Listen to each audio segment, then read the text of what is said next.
அப்பா வந்து தன் மகன்கிட்ட கேட்பாராம், "என்னப்பா இன்னைக்கு ஸ்கூல்ல ஸ்பெஷல்? என்ன நடந்துச்சு?" அப்படின்னு அந்த பையன் ஸ்கூல்ல நடந்ததெல்லாம் சொல்லிட்டு வருவானாம். அப்ப, "அப்பா ஒரு விஷயம் தெரியுமா? எங்க ஸ்கூல்ல எங்க டீச்சர் வந்து, எல்லாரும் பின்னாடி என்னாவா போறீங்க?" அப்படின்னு கேட்டாங்கப்பா. எல்லாருமே டாக்டர், இன்ஜினியர், அ அட்வொகேட் இத மாரி எல்லாரும் ஆளாளுக்கு டீச்சர் அப்படின்னு எல்லாரும் ஒண்ணு ஒண்ணு சொன்னாங்கப்பா அப்படின்னு சொல்லுவானாம். "நீ என்னப்பா சொன்ன?" அப்படின்னு. "எனக்கு தெரியல" அப்படின்னு நான் சொன்னேன்ப்பா. "நான் இன்னும் யோசிக்கலன்னு சொன்னேன்ப்பா" அப்படின்னு சொல்லுவாராம். அவங்க அப்பா சொல்லுவாராம், "சரியா தான்ப்பா சொல்லியிருக்க. எப்படிப்பா சரியாகும்?" அப்படின்னு கேட்பானாம் அவன். "ஆமாம்ப்பா, நீ இப்ப படிக்க வேண்டிய வயசு. நல்லா படிச்சுக்க.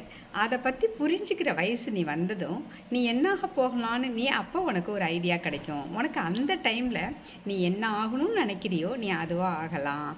ஆனாலும் எதுவா ஆனாலும் பரவாயில்லப்பா. நீ அந்த வாழ்க்கைய சந்தோஷமா வாழ்ந்தாலே போதும். அதுதான்ப்பா நல்லது. நம்ம வாழ்க்கைய வாழ்றதே சந்தோஷத்துக்கு தானே. அதனால எல்லா வேலைகளும் நல்ல வேலை தான். ஆனா அத பொறுப்பா செஞ்சு அந்த வேலையில இருக்கணும்ப்பா" அப்படின்னு சொல்லுவாராம். "நான் இதையே போய் எங்க டீச்சர்ட்ட சொல்லிடவாப்பா?" அப்படின்னு சொல்லுவானாம். "சொல்லலாமே" அப்படிம்பாராம். இப்படிதாங்க நம்ம குழந்தைங்கள சின்னதிலேருந்தே அதுங்கள்ட்ட "என்ன ஆகப் போற? என்ன ஆகப் போற?" அப்படின்னு கேட்காம, அதுல ஒரு நல்ல மனிதனா வளர்க்கறது ரொம்ப நல்லது அப்படிங்கிறது தாங்க உண்மை.